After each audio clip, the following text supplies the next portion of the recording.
안녕하십니까.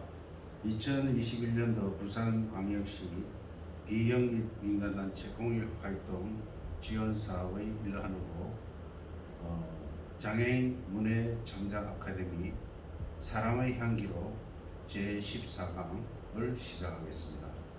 저는 그동안 여러분과 함께 강의를 진행해온 강사 정익진입니다. 반갑습니다. 오늘은 특별하게 이런 자리가 마련되게 되었습니다. 여러분도 아시다시피 코로나 거리 단계가 강화됨에 따라 비대면 수업으로 오늘 진행하게 되었습니다. 여러분들이 그동안 제가 쭉 강의했던 그 패턴대로 이렇게 시를 소개하고 그 다음에 영화를 소개하고 중간중간에 시를 시간에 따라서 다 읽어볼 경우도 있겠지만은 또 시간에 따라서 또 축소하기도 하겠습니다. 그리고 제가 비대면 수업을 많이 해보지 못해서 조그만 실수가 있더라도 여러분들이 너그러이 양해를 바라겠습니다. 예전과 마찬가지로 13강까지 강의를 했습니다. 지난번에는 여러분도 좋아하시는 영화, 오래된 영화였죠. 누구를 위하여 종을 울리나 그 영화를 감상하셨습니다. 근데 오늘은 이 영화도 그렇게 신작이라고 볼 수 없고, 그렇지만 우리 문예창작 아카데미에 아주 좋은 그 강의 자료가 될 것 같아서 제가 한 30년 전에 본 죽은 시인의 사회라는 영화가 있습니다. 그 영화를 제가 골라봤습니다. 영화는 그렇게 하고 오늘 시 읽기하고 문학 집회원 이 부분부터 먼저 진행을 하도록 하겠습니다. 지금 뜨거운 여름이 계속 진행되고 있습니다. 여러분들도 이 더위에 지치지 않으시도록 건강에 유의하시고 더더구나 아직까지 코로나가 이렇게 깨끗하게 어떻게 보면 더 이렇게 좀 거리 단계가 높여지고 더 이렇게 심하게 진행되고 있습니다. 그래서 더위와 코로나의 공습과 두 가지의 어떤 여러 가지 어려운 점이 여러분들도 그렇고 저도 그렇고 하고 있습니다. 그래서 이 시기를 이렇게 슬기롭게 잘 이렇게 우리가 넘기시기를 바랍니다. 그래서 곧 어떤 희망이라면 희망일까 계절이 바뀌기를 빨리 기대를 하면서 더위가 좀 더 수그러지기를 바랍니다. 그래서 첫 번째 시를 고른 시가 여러분도 잘 아시는 구루몽의 낙엽이라는 시입니다. 이 시는 굉장히 많이 알려져 있습니다. 시몬 이렇게 시작하면서 하나의 그 호명을 하는 거죠. 자기가 어떤 이야기를 하기 위해서 호명을 하면서 아주 부드럽게 진행되고 있습니다. 제가 한번 읽어보도록 하겠습니다. 낙엽, 구루몽, 시몬, 나뭇잎 져버린 숲으로 가자. 낙엽은 이끼와 돌과 오솔길을 덮고 있구나. 시몬, 너는 좋으냐? 낙엽 밟는 소리가. 낙엽 빛깔은 은은하고 그 소리는 참으로 나직하구나. 낙엽은 땅 위에 버림받은 나그네. 시몬, 너는 좋으냐? 낙엽 밟는 소리가. 해질녘의 낙엽 모습은 쓸쓸하구나. 바람에 불어 닥칠 때마다 낙엽은 상냥하게 외치거니 시몬, 너는 좋으냐? 낙엽 밟는 소리가. 발로 밟힐 때면 낙엽은 영혼처럼 흐느끼고 날개 소리, 여자의 옷자락 스치는 소리를 내구나. 시몬, 너는 좋으냐? 낙엽 밟는 소리가. 가까이 오라. 언젠가는 우리도 낙엽이리니. 가까이 오라. 이미 날은 저물고 바람은 우리를 감싸고 있구나. 시몬, 너는 좋으냐? 낙엽 밟는 소리가. 이 시를 우리가 보통 들을 때는 시몬, 나뭇잎 져버린 숲으로 가자. 가장 기억에 남는 부분이 시몬 너는 좋으냐? 낙엽 밟는 소리가 이 부분이에요. 그래서 저도 시 구르몽의 이 시를 전체를 읽어본 것은 처음입니다. 그래서 읽어보니까 우선 우리 인간의 감각 중에 가장 여기서 두드러지는 감각이 청각입니다. 낙엽 밟는 소리, 그걸 지금 우리 어떤 읽는 독자들에게 연상을 시키고 있죠. 낙엽 밟는 소리가 어떻습니까, 여러분? 굉장히 어떻게 바람에 이렇게 날리는 낙엽 굴러가는 소리도 듣기 좋지만 또 우리가 지나가면서 우연찮게 밟히는 낙엽에 바스락거리는 그 소리도 우리가 기억을 하고 이게 듣기 참 좋구나 이렇게 느낄 때가 많습니다. 그래서 여러 가지 여기서는 어떤 사람의 감각적인 어떤 그런 부분이 많이 나옵니다. 낙엽은 이끼가 돌고 어설프게 덮고 있고 이거는 하나의 시각적인 어떤 부분이라고 볼 수 있습니다. 그리고 그 다음에는 뭐 시각적인 부분도 있잖아요. 이 시 전체를 여기 통찰하는 그런 감각은 전체적으로 청각적인 어떤 이미지가 많다고 생각합니다. 이 소리를 듣느냐 이렇게 자꾸 물어보는 거죠. 그래서 소리를 듣느냐 이렇게 이야기했을 때 독자들은 그 소리를 상상하게 되면서 낙엽 밟는 소리를 자연스럽게 이렇게 머릿속에 떠올리게 됩니다. 그래서 계절의 어떤 쓸쓸한 그런 감각을 느끼겠죠.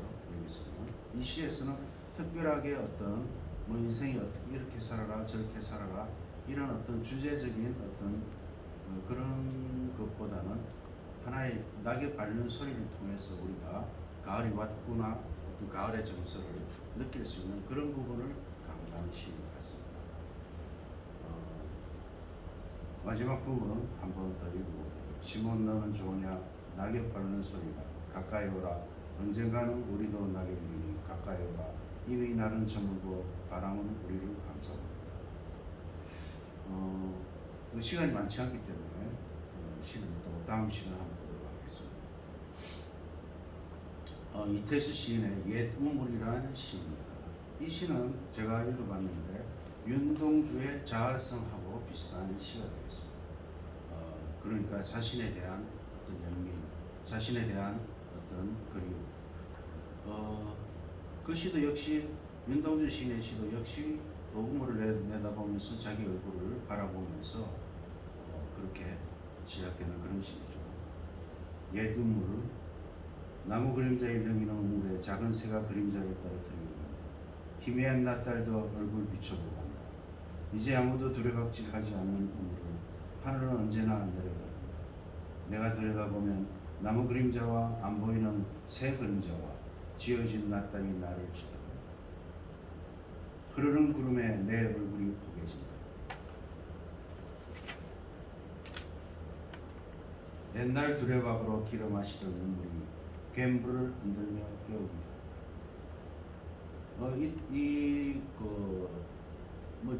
현재 우물이라는 것이 지금 물이 계속 우물을 사용하는 우물이 아니고 지금은 사용하지 않는 그런 우물. 사실 우물이라는 게 우리가 현대 특히나 도시의 어떤 공간에서 우물을 찾기라는 게 상당히 힘들죠. 물론 이제 옛날에 우리가 어렸을 때에 한 50년, 60년 전에는 우물이라는 게 동네마다 하나씩 있었죠.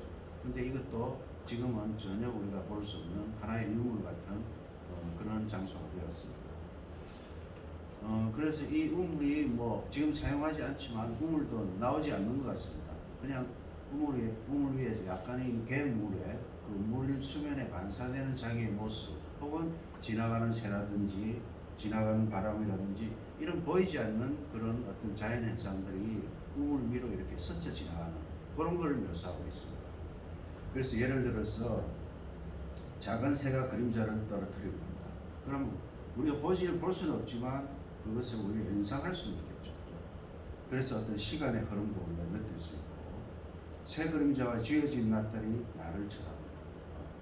그러니까 자연과 자연, 여기는 우물이라는 자연이라는 수 없겠지만 서로 자연을 교감하고 있는 부분, 그런 부분을 우리가 충분히 느끼면서 어떤 시적인 감흥을 느낄 수 있겠습니다.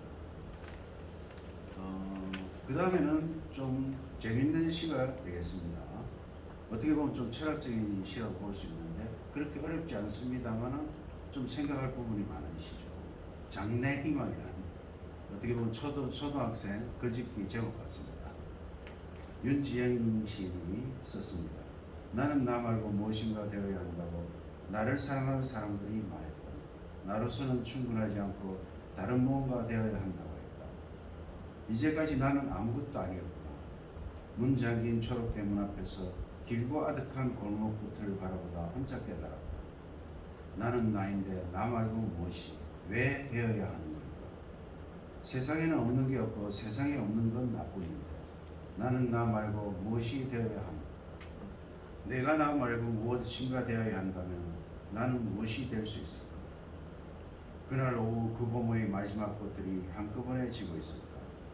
도둑 고양이 한 마리가 담장 위에 웅크리고 앉아 나를 보고 웃고 있었다. 노을이 골목에 밀려들 때까지 엄마는 돌아오지 않았다. 그때 내가 무엇이 되겠다고 결심했으나 기억나지 않는다. 다만 그때부터 나는 나 말고 무언가 되려고 애썼던 것 같다. 그때부터 나는 더 이상 나도 아니고 아무것도 아닌 게 되어갔다.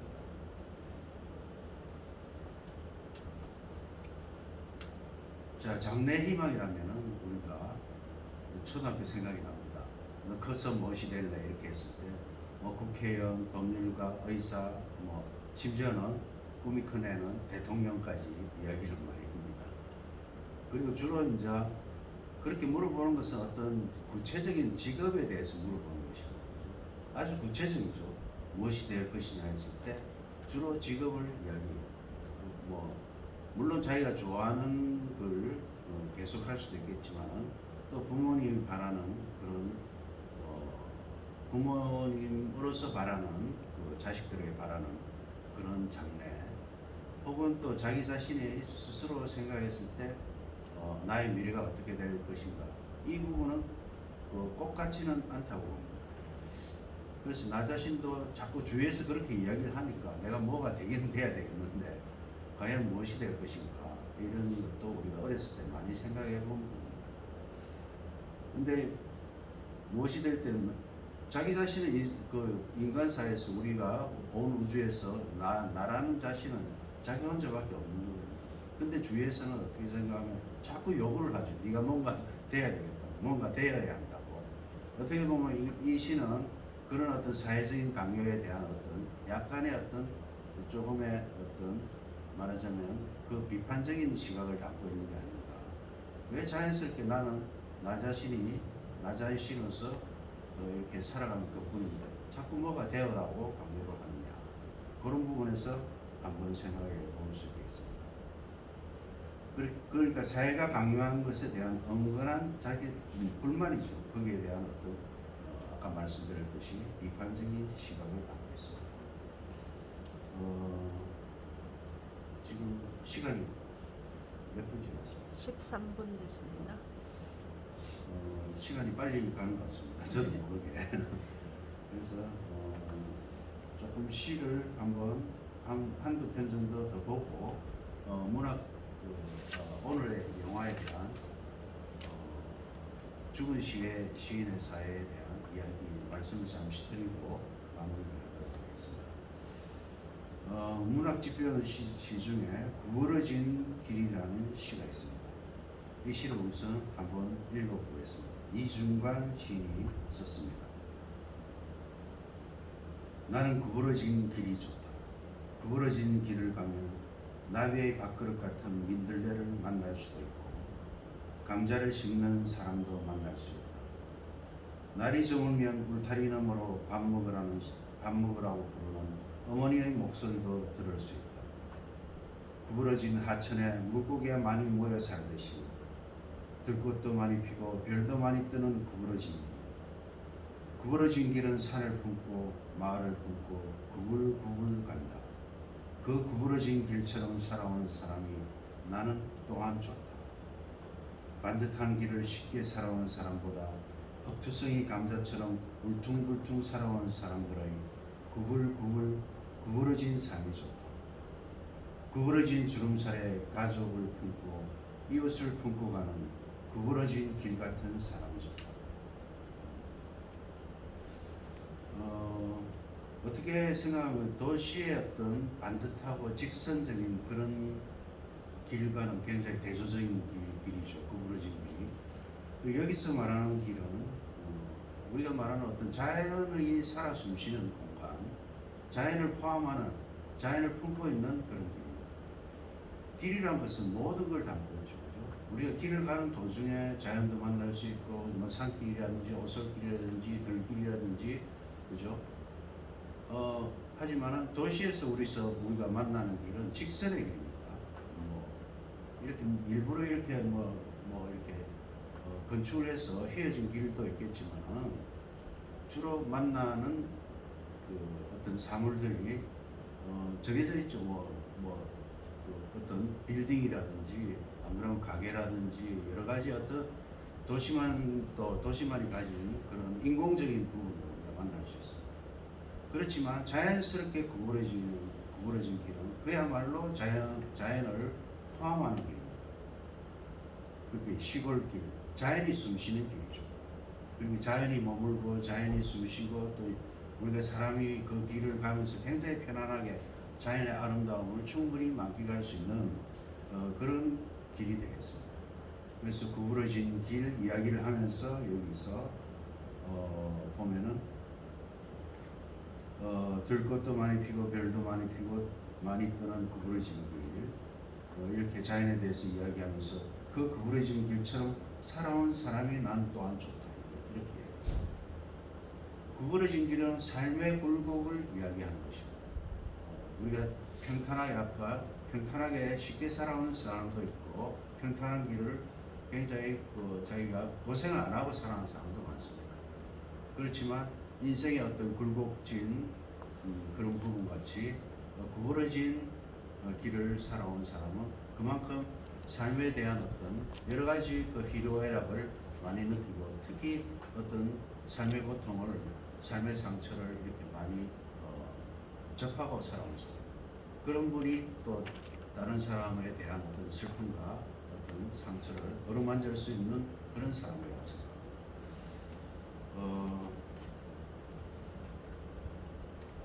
자, 오늘의 그 영화를 잠시 설명드리고 마무리를 하겠습니다. 죽은 시인의 사연, 영어로는 Dead Poets Society 이렇게 됩니다. 1980년도에 미국에서 만들어낸 영화입니다. 여기서 유명한 그 가장 눈에 띄는 부분은 주인공을 맡은 로빈 윌리엄스라는 배우입니다. 이 배우는 말하자면 이 배우의 이미지라는 것은 굉장히 어떤 사람들한테 희망을 주는 어떤 상처를 받은 사람을 배려해주고 상처를 보듬어주고 뭔가 이렇게 사람들에게 용기를 주고 희망을 주고 이러한 어떤 그런 영화의 역할로 많이 나왔습니다. 또 코믹한 역할도 했죠. 미스 다우파이어라는 영화에서는 남자지만 여장을 하고 자기가 가정부 이렇게 분장을 하고 빗자를 돌고 이렇게 애들을 돌보고 이렇게 여자의 어떤 연기를 이렇게 아주 코믹하게 진행한 바가 있습니다. 이 영화는 어떻게 보면은 배경이 고등학교입니다. 우리식으로 말하면 어떤 국립고등학교죠. 그래서 우리하고 비슷한 어떤 이 당시에 30년 전 비슷한 상황이라고 이야기를 할 수 있습니다. 말하자면 대학 입시겠죠. 그렇지만 이 주인공이 이 학교 출신입니다. 출신에서 학교로 부임해가 옵니다. 그런데 이때까지 학생들은 여러 가지 규율이나 학교의 명성에 걸맞는 어떤 성적을 내기 위해서 모든 최선을 다해서 공부를 하고 있는 그런 상황이었습니다. 그래서 굉장히 어떤 우리식으로 말하면 이 고등학교가 어떤 말하자면 인류 대학을 많이 보내는 그런 대학이라고 생각하시면 되겠습니다. 그런데 갑자기나 아니가 있던 이 새로 부임해 온 선생님이 시를 가르치는 선생님이죠. 여기서 영어 선생님이 나오지만 영어가 미국이기 때문에 국어 선생님이 되겠죠. 그래서 이때까지 그 학생들이 배워왔던 그런 학습과는 완전히 다른 말하자면 예를 들어서 교실에서만 수업하는 것이 아니고 밖으로 나가서 산책을 하면서 수업을 한다든지 딱딱한 어떤 뭐 책을 뭐 책의 앞장에 딱딱한 문구 어떤 형식적인 문구를 책을 찢으라든지 이런 거는 이 학생들이 교일에 이렇게 익숙해진 학생들이 굉장히 이 선생님이 옴으로써 여러 가지 충격을 받는 것이고 결국은 어떤 이 영화가 이야기하고 있는 게 이 영화에서 하고 있는 주제적인 그런 문구가 나옵니다. 카르페 디엠이라는 이 말, 이건 라틴어죠. 영어로 하면 seize the day, 또 우리말로 하면 오늘을 살아라 이런 뜻입니다. 그러니까 어떤 틀에 얽매이지 않고 하루하루 창조적인 어떤 인생을 살아라 그런 뜻으로 학생들의 굉장히 어떠한 틀에 얽매이지 않고 어떤 자기의 좀 자유스럽고 여유로운 마음을 가지면서 물론 공부도 해야 되겠지만 공부는 우선 해야 되겠지만 그 외의 시간은 굉장히 어떤 창조적인 시간을 보내라 이런 식으로 선생님은 학생들에게 가르치면서 굉장히 자연스럽고 자유스러운 그런 분위기로 학생들을 가르치고 있습니다. 그래서 이 나머지 부분은 여러분들이 제가 또 오늘 제가 준비해온 그 영상 자료를 여러분들에게 일일이 문학집변하고 올해의 영화 죽은 시인의 사회를 보내드리도록 하겠습니다. 제가 오늘 약간 서툴렸지만 애교로 봐주십시오. 다음번에는 더 잘 준비해서 또 여러분들을 만날 수 있도록 좋은 자리를 더 좋은 자리로 다시 준비를 하겠습니다. 오늘 이만 마치겠습니다. 안녕히 계십시오. 감사합니다.